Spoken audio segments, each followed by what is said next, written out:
lolz is back after a brief hiatus. We're going to catch up on week 1 DFS, maybe rip a couple of underdog drafts and a new Thursday perk for this new lolz schedule. We're going to build a showdown lineup. Let's do it.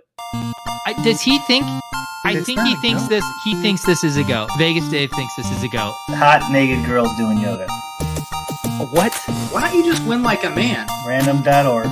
Type in 1 for yes, 2 for no, and let the DFS gods pick for you. And I'm absolutely begging you not to dupe us. Please don't dupe us.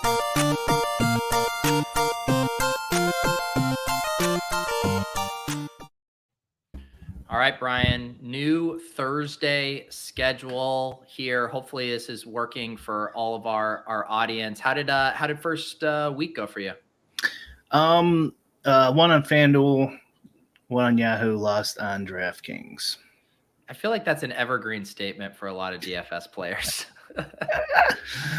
Yeah, I hate losing on Draftkings, but because that's where I have most of my action. So, do you? I mean, at what point? Like, obviously, it's a 1 week sample size, yada yada. But in general, do FanDuel, Yahoo remain much softer? Would you say?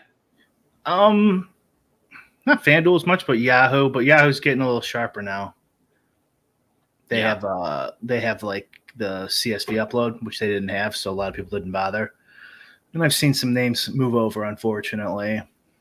I was gonna say, we were talking on Club Top Shot on Tuesday, and Peter said he was over in the Yahoo streets, and I don't remember him playing Yahoo last year, although I might be wrong about that. I said sharp players. No, I'm kidding. Oh wow, bang bang. The industry is consolidating, it seems like to me, because if you look at the more shots fired here, super draft prize pools, they're a lot smaller than they've been in the past. Yeah. And they were like bought out by I'm blanking, but somebody big owns them now. I missed that. Yeah, the drafters and super draft are owned by the same company, and Caesars, some I think maybe Caesars, something big, owns them. And Yahoo's maybe about the same, maybe a little smaller than last year. And the reason that's concerning is you would figure like first of all, you want all of them to get bigger every year, but that some of these sites that have gone under, you figure the people would migrate to Super Draft and Yahoo, like Fantasy Draft. Fantasy Draft was at least as big as Yahoo is now, maybe bigger, and they're completely gone.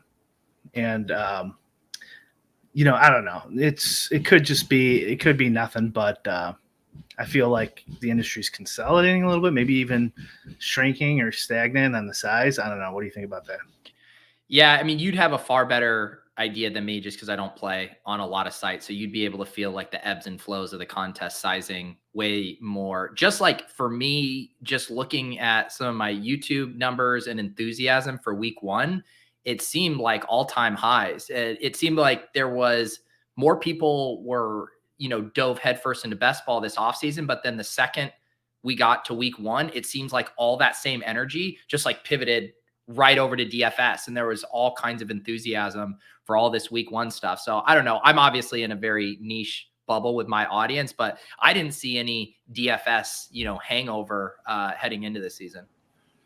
Yeah. And there's more products to take their attention to, like rainmakers and sports betting and just whatever, non-related DFS gambling. So I don't know. I wish it was getting a little bigger. The prize pools seem to be about the same, maybe a little smaller across all sports to me, except MMA. MMA has definitely grown, and PGA has grown. I just think as a brand, but not necessarily like DFS as a whole. Yeah. So I don't know. I definitely feel the attention thing too. Like we were talking about Rainmakers on Tuesdays nights, Club Top Shot. If you guys are kind of interested in Rainmakers, we had Lou Dog from Lucky Trader come on and do a pretty good tutorial because I was completely ignorant to how it was operating. But the Rainmakers channel in the Deposit Kingdom Discord is popping off right now. People are pretty into it. And I just don't even have the time or bandwidth to really do it. But like you said, NFL all day, people are really enjoying those challenges. Obviously, sports betting. There's just so much pulling your attention right now. It's hard to do it all. Did you see Disney wants to get into sports betting? Did you see that? Yeah, I saw some tweet, and I'm just thinking of this now. Actually, it would have been a good tweet to share on the show here. But yeah, I saw some tweet saying Disney's interested in sports betting, and it's like that would be perfect. We've been saying that on this show for a couple of years now. Like need more competition. We need more big boys. CBS dipped their toes into it a couple of years ago, and like when the regulatory controversy started popping up, and they just got scared and backed out. But that would be awesome. Like CBS, Disney, putting some pressure on these guys. That'd be great. Well, I know over at NBC, Matthew is doing some more kind of like sports betting content for them. But I even saw a tweet, or maybe it was on one of his interviews he did, where he said there's still kind of some red tape in like legalese with how they talk about sports betting on the broadcast, that they're still like feeling out, where we're in this limbo right now where these companies are starting to embrace sports betting, and yet they're still, you can't just, be doing it all willy-nilly without the caveats and everything. Yeah. That they'll come around. You'd figure. I mean, it's real. And the other markets and the other countries where the market's really mature, England, stuff like that, it's definitely more gambling friendly. So, and did you see the thing about Devante Adams deal? I believe it was with MGM. He became a brand ambassador for them. I didn't see that. No. I'll pull this up. This is, I think one of the Raiders, beat reporters. Devante Adams signed as a brand ambassador for MGM Resorts International, which will feature the Raiders receiver in company marketing campaigns and digital content initiatives. Adams is the first active NFL player to be an ambassador for MGM. And I know I saw this initially because Levitan retweeted it and referencing it in conjunction with the Calvin Ridley stuff, where it is just like Calvin Ridley year suspension, for doing a parlay, and Devante Adams is now the poster boy for a gambling company. Isn't that like just typical NFL, the way they handle things? That's just bullshit. Completely fucking backwards. Yeah, man. That'd be fun to bring him back too, man. With London looked all right.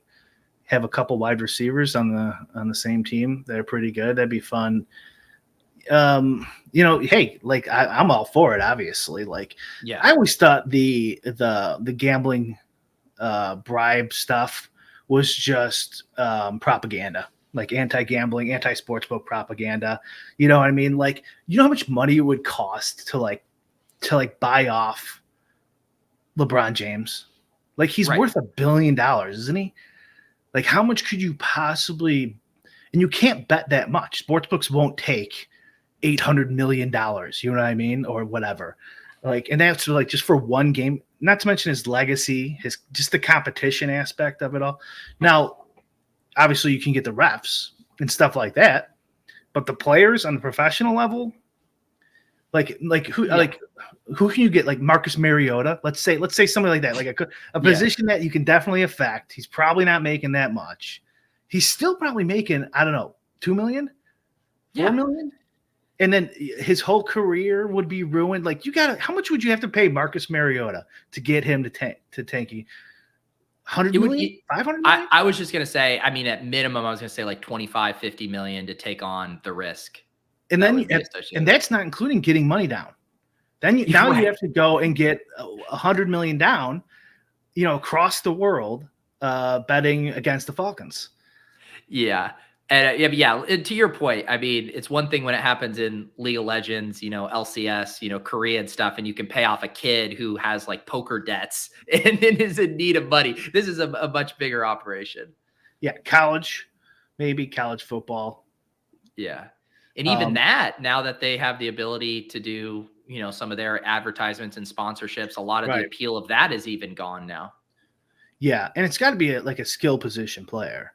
Yeah. It's not. Did you see the Brazilian soccer fix? No. Did you see that? Oh my God, it was fucking hilarious. You should probably Google it. It's just egregious. The guy, it's so egregious. The guy, the midfielder, or maybe he's like center back or something, literally just turns around and kicks it into his own goal. Holy cow. I'm pulling this up right now. I was able to Google it here. 2 footballers in Brazil sacked for alleged match fixing after an ugly own goal here. Let's see. It's just so egregious. It's not like, oops. Yeah. Okay. Here you go. Why? Yeah. Here. Yeah, No, that's no right here. defenders. One Okay. here. Turns around, blasted into the goal. I mean, are you kidding me? I got to see this one again. Hang on. He like just full lines up. I mean, don't you at least put it on the ground as if you were giving it back to the goalie and then let the goalie like have it go through his legs? I mean, that is absurd. Yeah. Well, first of all, you got to bribe the goalie. Don't bribe the midfielder or defender. You need to. These Brazilian soccer players need to go to take some acting classes or something. I mean, that was awful. That must not have been going his way at all. And he's just like, okay, I'm going to get shot if this doesn't go. I'm just going to turn around and shoot. Yeah. How else did week 1 DFS go for you from like a process standpoint? Have you overhauled your NFL process this year? Or are you kind of running back what you did last year? No, we didn't have enough time, so I ran back last year, which was not ideal. Obviously, I got a lot of upgrades I need to put in there, but it takes time, and I have someone helping me, so I need to work with them too, which takes even more time. But I did get some showdown upgrades. Nice. Which I'm pretty happy with. And like I was getting like tweets like, "Hey, congratulations on your milli win." It's like, dude, you have to wait till the game's over because I actually ended up losing. I was like, oh, you got mushed by people? Yeah.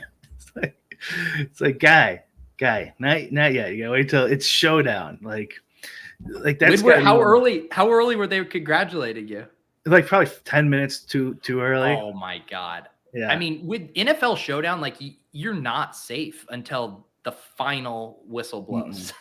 It's a good sweat if you can like understand that that's what happens, because you can imagine someone new like, oh my God, I'm in first in the third quarter. And it's like, buddy, you got like a million miles before this is over. Like just a 5-yard pass and you're now in like 3,000th place, Maybe, how about this? For anyone who's trying to victory lap their showdown NFL lineups, they need to play a little DFS NASCAR, and that'll kind of tell you how it works. Yeah, that one's not as fun though. NFL is a little more is a fun sweat, but just with the insane variance. NASCAR, I think it's a boring sweat. Yeah, people might disagree, but I don't like it. Yeah, it is. Yeah, last year I was doing a lot of 20 max stuff for showdown. I think I will get to that point again this year once I get a little more settled. I've just been doing kind of some higher dollar single entries, and I don't enjoy the single entry sweat for showdown because it's just your lineup can just be dead on arrival. It's like, oh, Will Dissly scores a touchdown, or Colby Parkinson scores a touchdown, GG, like you're done. Yeah, that is a problem just in DFS in general, isn't it? Where it's like you spend. I'm just picturing like some recreational hand builder spends 2 hours building his lineup, and it's just like the backup tight end gets a touchdown. He's like, well, I guess that's it. I mean, see you next time. Yeah, tough luck. Yeah, that's an important part too of just showdown in general for people who don't play. You really do got to dial in. As crazy as it sounds, like those guys who are projected to get like 0.2 points, 0.8 points. And Monday night was a perfect example of that, with 2 backup tight end touchdowns and almost a third with Tomlinson maybe out by a millimeter. And I had a bunch of them, which is why I knew this. So, but like if you're playing these super huge fields and you want someone to congratulate you before you end up eventually losing, like me, you got to play those guys. Did you have, I think since we last did a show, didn't you have was it a big MLB win? I remember people were congratulating you. Oh no, it was Live. Was it Live Golf? Oh yeah. I won. I've been lucky the past month, so I've been winning in all of them. But the Live one, I tweeted out because it's hilarious that I was like shitting. I've been all over the map on Live, shitting on them because of the Saudi Arabia, Yemen connection, and that. Yeah, I'm like, hey, that's why pencils have erasers, right? So there's no genocide in Yemen, but I won $100,000. So what is the have you found Live Golf to be a softer game than the PGA? Oh, done like 3 slates, so Okay. it's probably the exact same dudes, I would guess. Yeah. I did watch the last one though on YouTube. It's pretty cool. It's free. They do a shotgun start, so it's every hole someone's teeing off Wow. on, and so they literally just count down the holes on the left side, 54, right? That's what LIV stands for, LV, 54, and they count it down. And everyone's going out there at the same time, so no weather edge, nothing like that. And like, well, it's a better sweat DFS wise because you don't have to wait for the second slate to come in, or if you're winning on Sunday, you have to wait till the last hour. Yeah. No, it sounds more of like a red zone type feel for golf, where you're getting all of them going concurrently instead of staggered. Yeah, I like it for DFS. I like traditional PGA too, but I'm not hating it. Yeah. What I saw someone in the Discord was asking you, they were going through, said they were surprised how much chalk you had in your lineups this week. Was that something that you recognized, or was it literally just, this is what my system spit out? Yeah, I whatever it tells me to do, I put it in there. It was Pittman he was talking about. Yeah. And I did have a decent amount of them. I think for week 1, I think his main question was like, why did Osmo and you and he named a bunch of people have so much of this guy? I think first, just generally speaking, like you don't just want all 1% guys, right? Like you're going to be over on chalk sometimes. And if you're not, like you probably should reevaluate your process. Uh-oh. Yeah, okay. Sometimes it's good chalk. Yeah, go ahead. Well, I was going to say, I mean, of all the plays too, I mean, Pittman was the most egregiously mispriced at 5,500 relative to his role. And my guess too is for you guys with the 150 max, you would have to like probably aggressively change his projection to get like less of a guy like that. He was almost like a punt play running back stepping into a role as far as his pricing. Yeah. Or just maybe, or ownership would be higher than expected, and then that would change things. But like it's also week 1. This year's not as bad, but normally, these prices are out, a month early, 2 months early. And so they're usually pretty bad. And so when they're that bad, there's just a whole bunch of ways you can go with all these different chalk plays, which is way different than if Pittman was the only serious option. Then he might be a fade, but like I said, there's no way to really tell without comparing these things. That's why I always say, like, I don't know how people do it without doing it some way that I'm doing it, where you're comparing and measuring all the interactions between these guys. Like, that's how I do it. Well, and I would guess too that if someone was able to looked at all of your lineups with Pittman, that you probably had him paired with some more contrarian lower owned guys, right? Like you're not just running 150 cash game alt lineups. Like if you have him across the portfolio, you're balancing that out with lesser owned plays. Yeah, I'm sure. Whatever. It's not just taking all 20% owned guys and shoving it in there. Yeah. Was there anything else interesting for you? Like what type of contests did you play on DraftKings?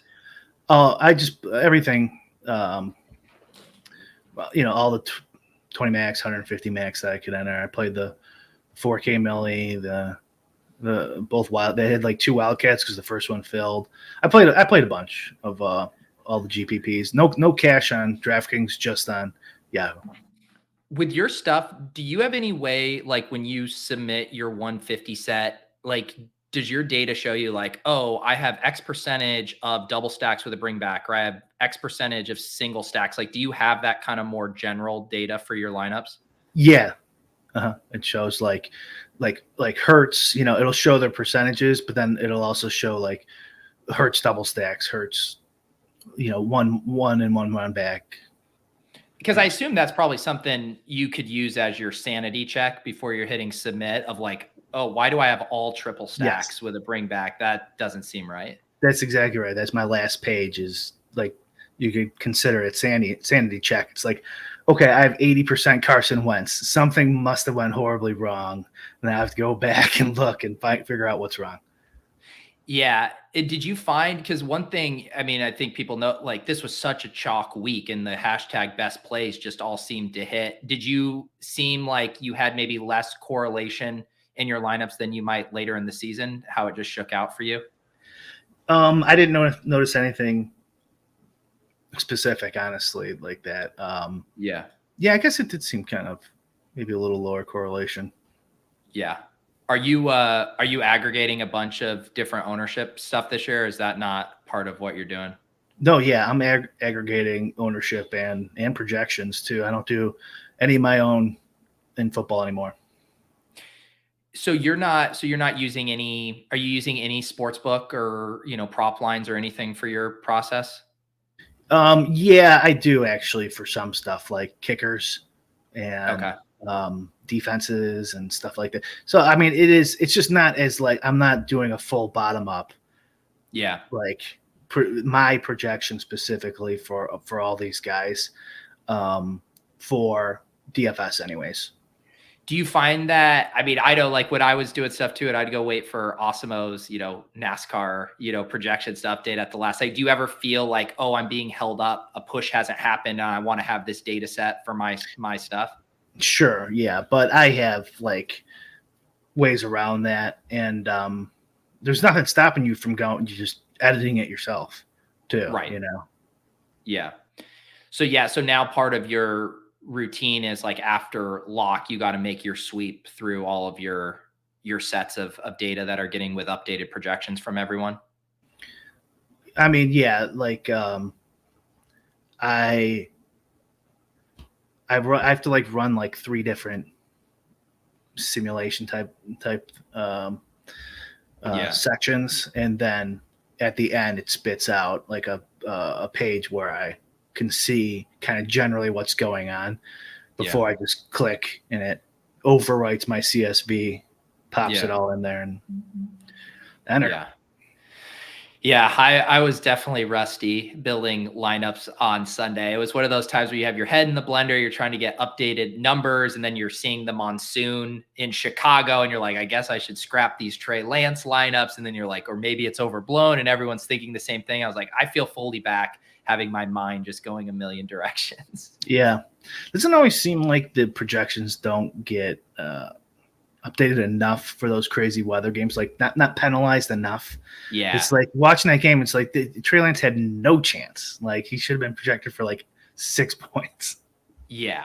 And I do think it is tough. And, I think we've gotten pretty good at knowing like, wind threshold levels of like where that starts to impact stuff. But I haven't seen a game where the field was like, not able to even walk or run on. I'm surprised there weren't more injuries too, with just those guys slipping around out there.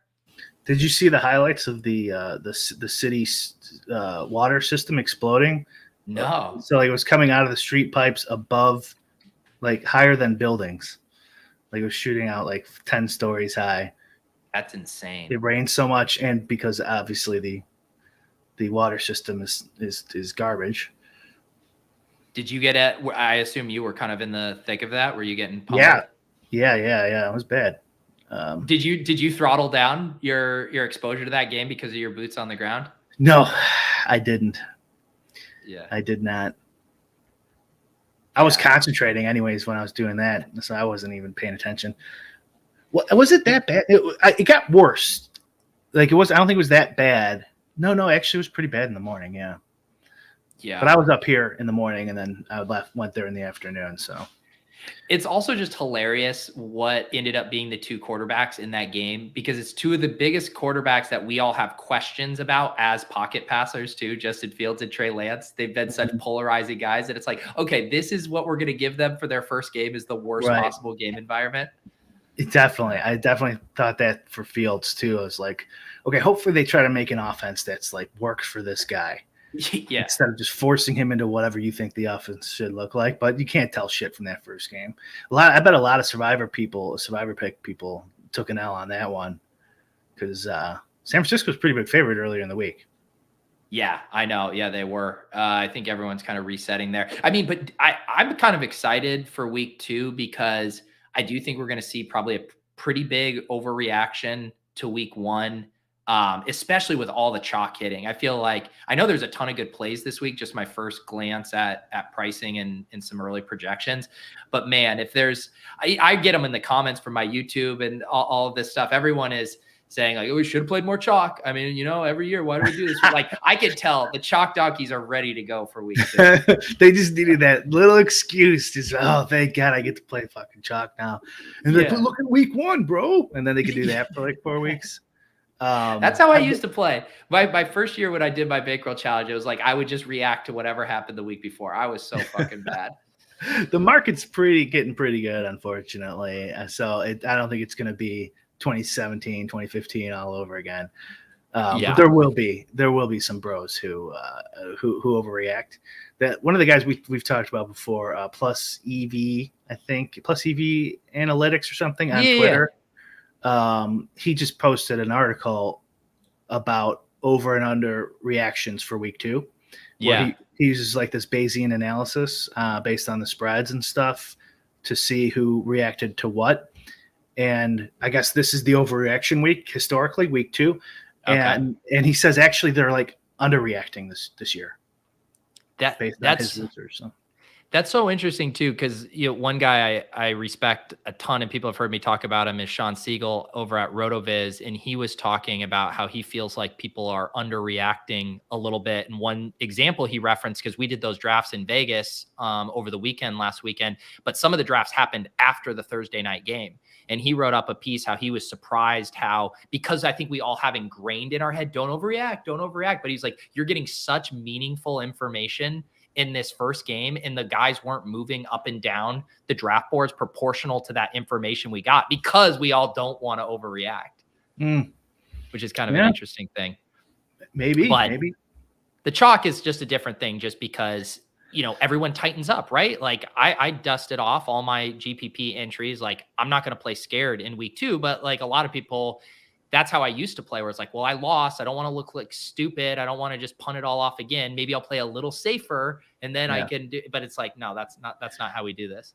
When you have, I feel like empathy for the hand builder though. Cause like, if you're just going to hand build one lineup with 2 lineups, like it's tough to put in, I don't know, Marcus Mariota double stack or something. You know what I mean? Yeah. So like, I think that the mental blocks are real, like and I don't blame people for, if you're just building 1 or 2, for reacting like that. And I will say too, that's why the best sanity check for me is I have my spreadsheet where I'm hand building my lineups, and I see the projected points, I see the projected ownership, the cumulative, and the product ownership, and then I'm able to look at that compared to the chalk or the optimal lineup. And it's like the ultimate sanity check for me of like, okay, you're giving up way too many projected points. Like, this is way too galaxy brain. All right, let's make some tweaks and stuff. Whereas like, I feel like if you don't have a sanity check thing like that, that's when you really do become the plastic bag, floating in the breeze. Yeah. Sanity check. I don't know what I would call it, but if like you want to have some like similar process every week, so you could kind of gauge. A good example is like dupes. So like if you have a process where like, okay, I'm trying to have like 5 or under dupes, and then like you do it for 5 weeks, 10 weeks or so, well, then you can really dial in your process and kind of know like, okay, this lineup's probably going to have more or less than 5. And, maybe you're using ownership or product ownership or something. Who knows how you do it? Your projections based. But like the more you have this kind of sandy checks, or just but consistently, then like you know like, okay, I can't do this, like, because I know exactly what's going to happen. It's easier with dupes because you could just see it. You're like, okay, this is going to be duped like 500 times. I can't enter that, which is kind of like just a super chalk lineup into the Millie Maker when they have over 1 million entries like last week. It's like, there's like 0 chance you're gonna win with this lineup, or if you do, you're probably even split 5 ways. Right. I know. I was gonna say, normally dupes aren't probably too big of an issue in most of these contests, but in that actual contest that had over 1 million entries, I'm sure dupes were a legit issue. It would take too long to load, but I could check. But like I'm sure 40, 50, I would guess, the top dupe lineup. That's crazy. Yeah. God, that would suck, man. Beating 1 million people and then. Then you I mean, I'd take the money. Don't blame. Yeah. But you get like $8,000. You're like, oh my god. Well, but you'd still get to put Millie winner in your bio though, and that's really what matters. Well, then I'm a Millie winner. I've split up 100 ways. You are. I mean, Davis reminds me that he's a Millie winner on FanDuel all the time from that like 300 way chop they had a couple years ago. I'm not claiming that. All right, let's we got so many good, Underdog has put up more and more contests this year for these single week contests. They have the battle royales. What I've been super excited about is they added the Hail Mary, which is the same format as the battle royale, but it's 12 teams instead of 6, which is what I was kind of hoping for, where we go from, 36 players being drafted to 72. I thought with the HUD too, I've been using it to really help me because we can just get loaded in there, ceiling projections, implied total. And it makes it a lot easier to kind of, navigate these drafts. I thought maybe we could do one of those right now. Sure. Let's take a look. Didn't they have last year? Wasn't it like the first 6 weeks? Didn't they do like a longer tournament? As the main They one? did.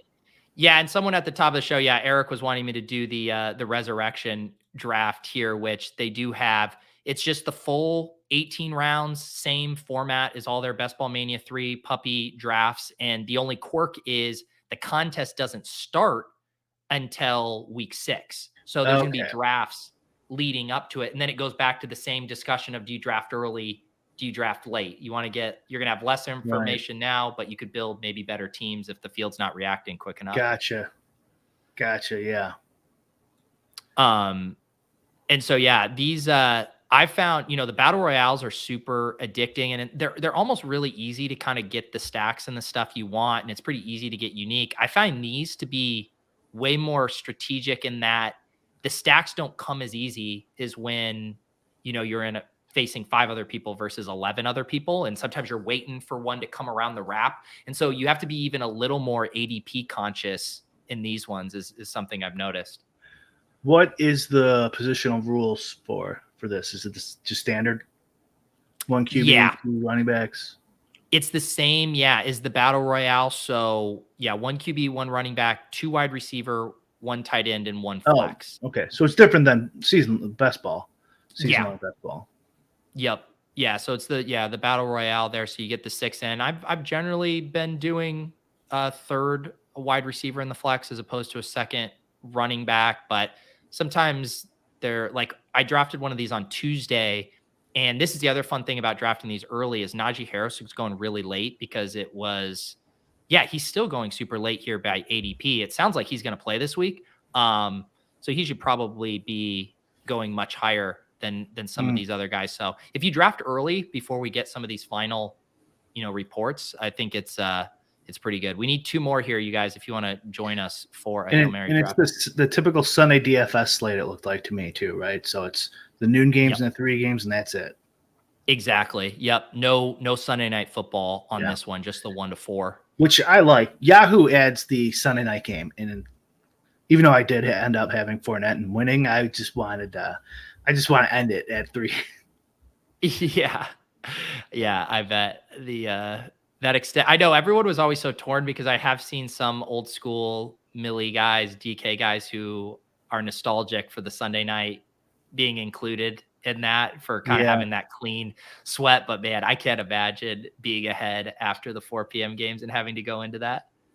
It does give some interesting late swap NBA style stuff, but I'd rather just have it because I'm doing FanDuel and Draftkings. So I have to add in this damn stupid game when I do Yahoo, where I normally could just do it all at once. That's why I hate it. I get what they're coming from.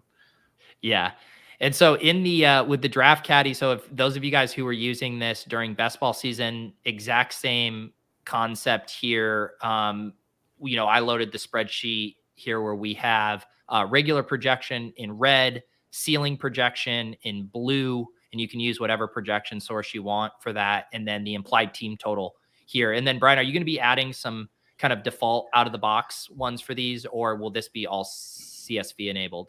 Yeah, actually, and I gotta confirm this, but I think it's confirmed. We're gonna add Run the Sims as our Oh, that's awesome. default projections for this year, anyways. Yeah. We'll see if because he does have a sub, so we might have to make it. You might have to be an RTS sub eventually, but I think he's gonna let us do it for free this year. Well, and that's what's cool about it is you'll have a default option with that. But if you have your own projections or you want to go aggregate your own projections and then upload those, like the CSV, you can still, put whatever information you want. Yeah, if you want to use stochastic or ETR, I made a template too, so it's already ready to go. Just pop your favorite size projections in there and let it rip. Yeah. And I like it for, again, like a quick sanity check. Like I was doing when I did this one on Tuesday and scrolling down here and you're like, all right, Mike Evans' ceiling projection is pretty nice relative to everyone else in this pocket. He's probably a guy that's slightly undervalued. So I just like being able to have that quick glance on things. Yeah. I never look at it like this, the way, because this is the setup Pete requested. And it is interesting seeing a guy like who'll have the same projection and ceiling, but like the team total is like a full touchdown less. Yeah.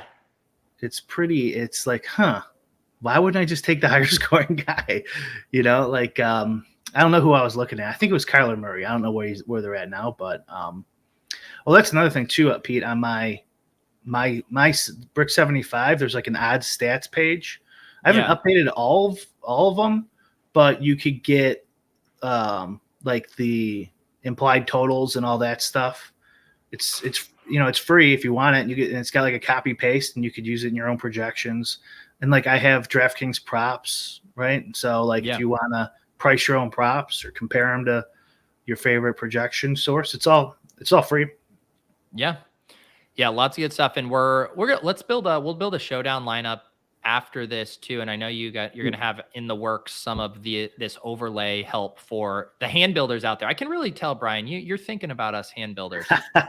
I do. I mean, honestly, like a lot of the stuff I do provide besides ownership projections, I did do it because it doesn't affect me. You know what I mean? Like I'm not going to put my personal stuff there. And it's like, best ball is not my living. So like, I'm happy to like make tools for it and try to figure out how to, beat it myself, because it really doesn't affect my bottom line.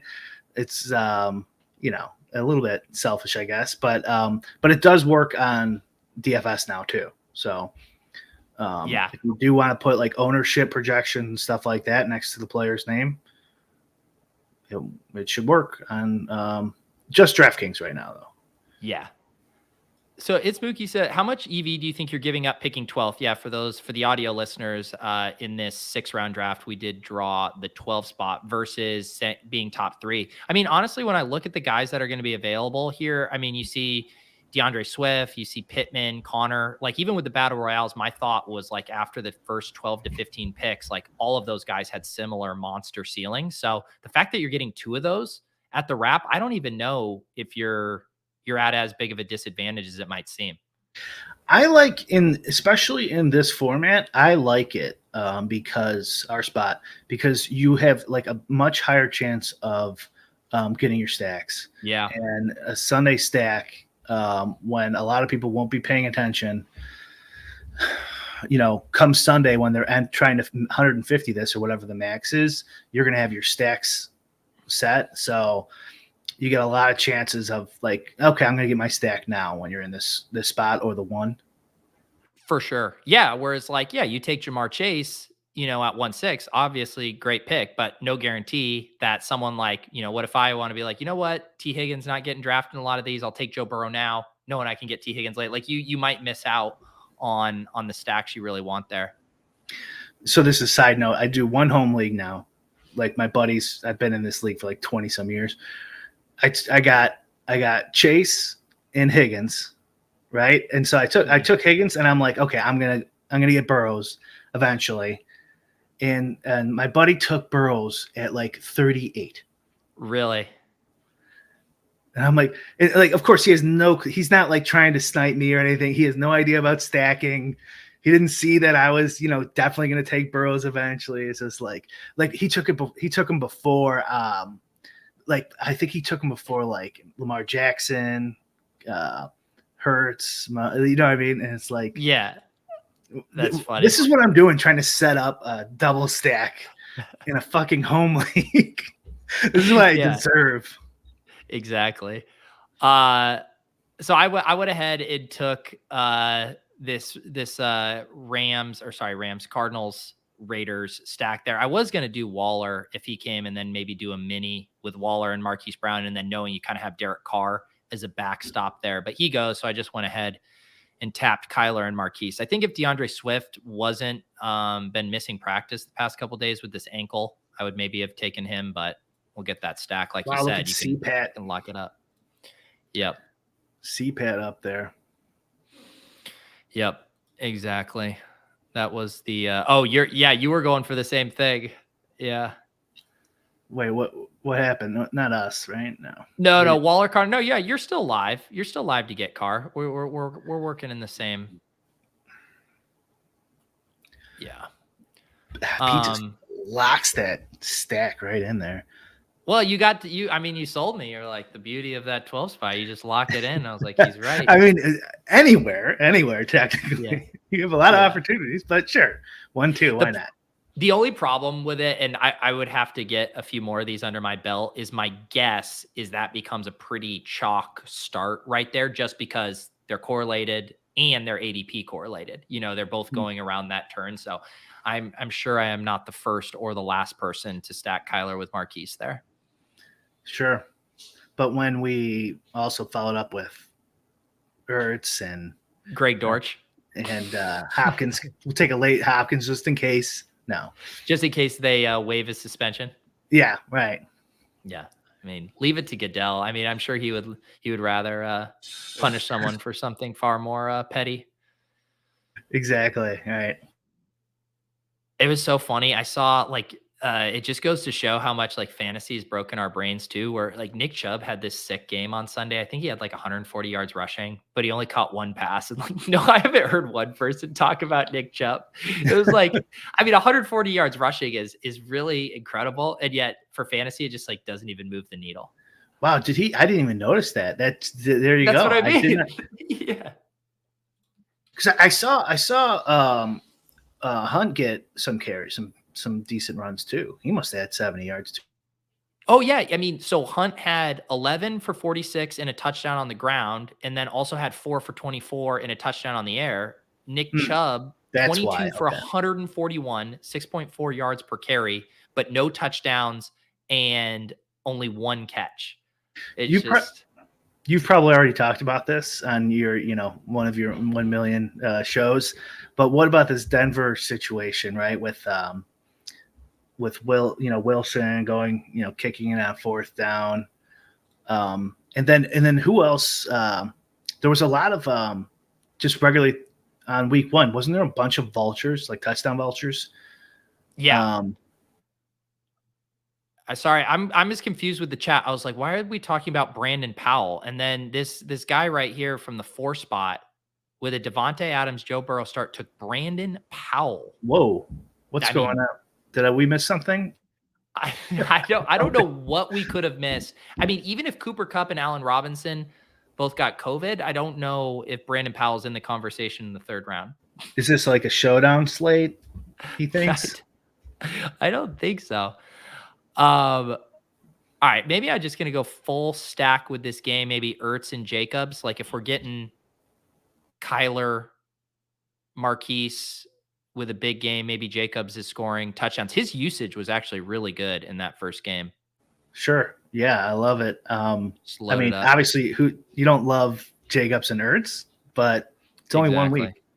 This is how I hedge all my biases. It's like I didn't draft these guys at all in season long, so might as well play them now. So just win a quick 50K here, then just in case you don't win the 2 million, yeah, it all works out. H-Dad, I don't know if you heard, but CeeDee Lamb no longer has his quarterback, and CeeDee Lamb's not that good. That's breaking news.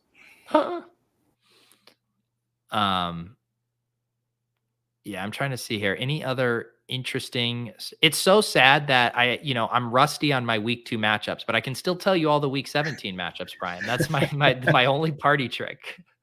But it does say it right on the screen now. So Yeah. Correct. GA says that I just hear Pete pump up Jacobs. You did. Don't clip it. Let's all forget that it ever happened. But I did quietly mumble that his usage in week 1 was pretty good.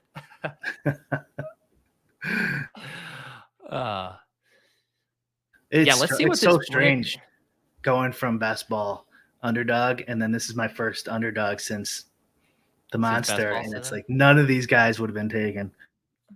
Yeah. You know who wasn't being drafted? Brandon Powell. Is Dobbins back for sure? What is this guy doing? What is this guy doing? Cam Sims? That doesn't make any sense. Is this one going to get thrown out? Is this a bit? Is the guy in chat? Is this a bit? Gridiron Gopher, what is your deal, man? They're going to throw this out, aren't they? Well, it's like, I just don't even know how. Can someone come up with a logical explanation even for something weird in the queue?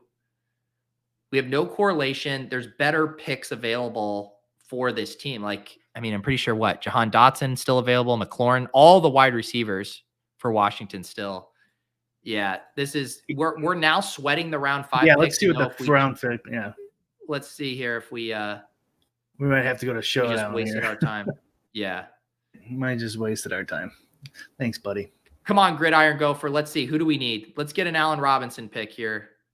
Come on, Gridiron. The sweat. All right. You just this asshole. All right. Do they do that in these? This is different than season long, I feel like. But okay, but they're trying to protect the integrity of this guy dumping to somebody else. So look at somebody else's team. Is he? It would be anyone so hard. He could be colluding with. I mean, even sure. Like, but I feel like it's marginal, right? Like everyone is getting the benefits equally distributed, right? Across 11 other teams. Exactly. Yeah. I kind of wish they wouldn't throw him out unless there was like 4 guys or something like that colluding. Right. So we shall see. It's Mookie's theory. He's just drafting guys with cool names. I mean, how cool of a name is Brandon Powell? That's a pretty boring ass name. I don't know if I buy that theory. I mean, maybe this guy is just doing a little bit. I mean, why would he draft 2, normal players in the first 2 rounds? And then... Right. Yeah, that does it. It does. I wonder if they think that's how they're not getting it flagged because it's right 3 in a row. Yeah, like YouTube videos, like they search the first 15 seconds. Right? Yeah, it's like maybe they think good. They only check the first 2 rounds. Yeah, it's probably negative EV anyways. I really don't know the angle. I think whatever his rationale for doing that, unless his rationale is for I will get bit equity of attention on lolz, which is a very weird angle to take. That was my initial reaction. I seriously though, just in general. Okay, yeah, make your picks. But I was gonna do like a Rashad Ayuk correlation. I just don't know how chalky it is with the ADPs here. Let's see. Yeah, we'll just stick with this because I think this is gonna get tossed out anyways. I'm not devoting any more time to this. Yeah, I don't know how much. I don't know how much these you guys think they're benefiting. I need someone to explain to me why one dude cheating. Wouldn't you need 3 guys cheating to try to make the perfect team? And even then, you're giving 6 other guys, 7 other guys awesome lineups too. The same, yeah. Marco says he's probably doing a live stream with the guest, randomizing questions, and if the guest doesn't answer them correctly, then they have to draft a bad player. It's so funny too because I've gotten asked that so many times when I'll hop in a randomizer draft. They'll be like, "Why don't you do this as a Best Ball Mania 3?" And I was like, because then I would really be wasting everyone's time because Underdog would for sure toss out a draft where Tim Tebow goes first overall. I do hope though they got what? No, go for it. I said I do hope they they're pretty strict on because I think a lot of these guys are just dumping money and it's minus EV cheating. So I hope they're kind of not throwing out any sort of draft. I'd have to pay attention to that one. I understand they're trying to protect us, but some of these guys are just donkeys and they cheat and they suck at cheating. Exactly. It's pretty useless. And I will say from my experience, Underdog does a really good job with this. I didn't have a single Best Ball Mania 3 of my 150 thrown out. I've actually never had one of my drafts thrown out, but that is also the most egregious kind of series of picks I've ever had in my draft. So I can keep you guys Yeah. posted, and I'll let Underdog know. And I'll be curious if it meets the threshold or not, because I feel like it could go either way. Yeah. We do have a showdown game tonight. I like now that the show's on Thursday. You know, we used to build our golf lineups, but now that we have Thursdays, I feel like we can do some lolz showdown builds. Yeah. And also based on our views, they were always like 25% lower when we did PGA content. So help us there.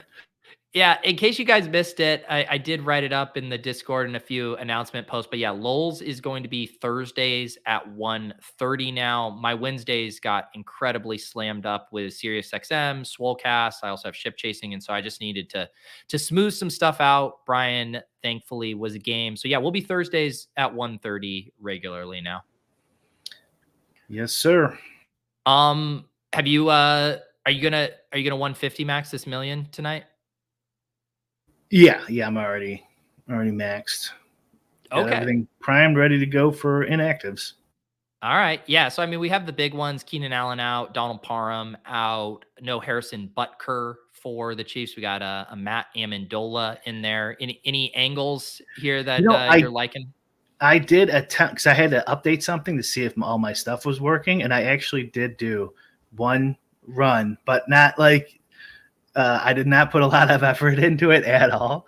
And like, because isn't there a kicker question mark too? Like isn't Butker might not play or something like that? No, Butker's out. Yeah, Amendola's the kicker. Yeah. Okay, so yeah, there was some problems, but I did. I got a lot of this guy Matt Amendola. Tell me about this guy. Is that right? Because it might not be, because I didn't put any thought into this at all. I just ran something really fast. No, I think it was. I mean, I did a quick peek at the Sims, the Sims for this one, and he was showing up. Both of the kickers were actually showing up in a decent amount. And my guess is just because he doesn't have the big brand name recognition as Harrison Butker, that people probably will be hand builders will be a little less likely to click him, would be my guess. Okay. So what I'm hearing from you is Captain Matt Amendola. Oh, sorry, I said Amendola like the receiver. I think I said that too. Was it Amendola with two M's? Is it Amendola, or does he pronounce it differently? I don't know. We're gonna have to ask him. So here's what it looked like in this. Don't take anything away from it, but I'm mentioning it anyways. I was slightly over on Mahomes and Abear, even with Kelsey, under on Eckler. Okay. Even on Williams, under on Schuster. Okay. Those are like, let's see if there's anything of note here. Under on Schuster as flex, but over on Schuster as captain. Okay, that's interesting. Mm-hmm. What else did it tell me? Under on Valdez-Scantling at captain. Okay. Is there anything else interesting here? Nothing super interesting other than that stuff. Okay. The like the total McKitty is like McKitty. Is that really this guy's name? McKitty and Fortson is kind of like these cheap shit guys that you should, if you're doing 150. I've never heard that phrase, and I love it. I was going bargain bin, dubs are cheap shit. Who are your favorite cheap shit plays of the slate? McKitty, Fortson, and Justin Watson a little bit maybe. Okay. And right. That's about all the cheap shit guys. This is showdown, baby. What do you add on? You didn't mention my guy Sky Moore. Where were you on him? And we're not taking anything away from this, by the way, but I had just a couple percent of them. But he doesn't seem to be very high, like only 3% projected to be owned, something like that too, right? Yeah, let's get a little Sky Moore in here. Okay. Let's get a little Sky Moore. What do you think? What did you have a read on, like your proportions of like 5 1s, 4 2s? Oh, I didn't look at that. Okay. But when I when I ran the Sims, just the early one, like a lot of the top ones were 5-1s or 1-5. So maybe we could roll out a Chiefs onslaught here. Okay. I mean, I don't know if I want Amendola in there. Okay. All right. I thought that was your hot take. It was because I had Butker in there still too, and he was like projected. He was not projected to get any ownership earlier in the day. Yeah, just keep him out. I didn't know who the hell he was. Yeah. Okay. Let's see. Who do you want? Who do you want for your flag plant? Your cheap shit play of the week. The over captain guys I have are Williams and Schuster-Smith. Okay. Let's do you think people will be hesitant to captain Mike Williams just because he burned so many people, myself included, on Sunday? I can see that. Showdowns are pretty donkey. So yeah. All right. I like that. And then, the question is, I bet a solo Mike Williams I mean, you're going to want him with Herbert, right? If he's smashing his captain. Yes. Bear, my bad on the pronunciation. The chat is going wild for McKitty. Everyone wants McKitty. We have to put him in, not captain. We're not doing that. Cheap shit McKitty sounds like a real character. I love that. I had I guess my good lineup that I didn't win with had Disley a captain, but like he at least had a shot, like this. Yeah. I don't think this McKitty died. Unless there's an injury that I'm not aware of. What other Chiefs were you over in the flex on? I was even with Clyde Edward-Helaire. Yeah. Kelsey even. Pretty even. MVS even. Okay. Hardman a little under. I had no Pacheco. That's interesting. And this is all gonna change. I have some McKinnon. So let's do. I like McKinnon. I feel like he won't be played a ton. That leaves us 10-5. So we can definitely get at least one more stud in there. Do we want to play? Well, I guess if we're doing Sky and McKinnon, we don't necessarily have to have Mahomes. We're at a 2-2 right now, so we could do like a 4-2 Chiefs. I mean, we could do Mahomes and then maybe leave some salary on the table with one more Chief. Yeah. So maybe one of the receivers. So I mean, it would be Juju, MVS, or Hardman probably to stack here. I think you're going to have to leave some salary on the table with these guys. Everyone's fairly high owned. Maybe doing Hardman and leave 3,500 on. Yeah, you're probably not going to be duped there. Oh, these guys are duping us. I'm telling you, there's a few of these cheap shits in the chat that are duping us for sure. Fucking cheap shits. I feel like McKitty's going to be 35% owned based on this chat. They just like him because his name's McKitty. Cheap shit McKitty. I mean, who can resist? All right, don't fucking dupe us. Don't dupe us. Brian, that lineup was actually pretty decent for the garbage we've entered over the years. Our lineups are usually so bad. Willie, I don't think this is a crazy thing to say. Mahomes is probably the highest scorer of the lineup. I think Mahomes is probably the highest scoring in any lineup he's in. you think? One of the greatest of all time? Might be. I feel like the game with golf is we just try to come up with the grossest possible plays as possible. Those lineups were so bad. Showdown was pretty bad too. Like, because we'd be leaving like 8K on the table with cheap shits all over the place. And all right, dude, it's been a while since I updated any merch. We're going to have to get some lolz cheap shit merch, I think, here. Yeah. We're done with pump plays, and we're now in with cheap shit plays.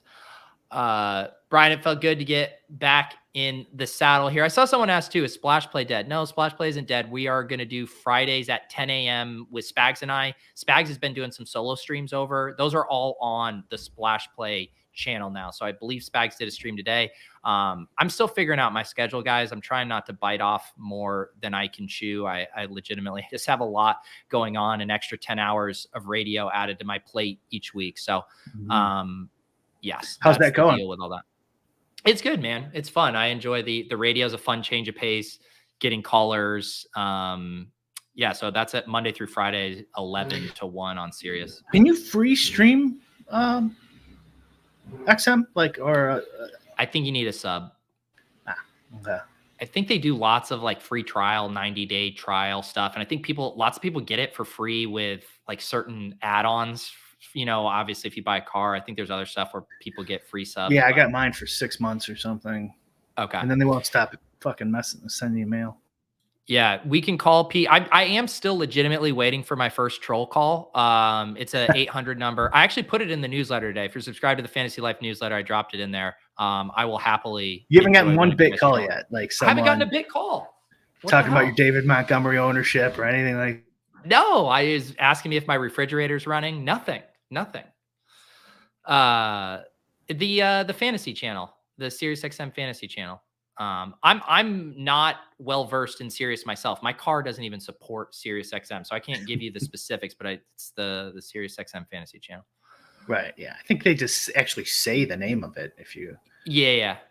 I'll do more research to be able to plug this better.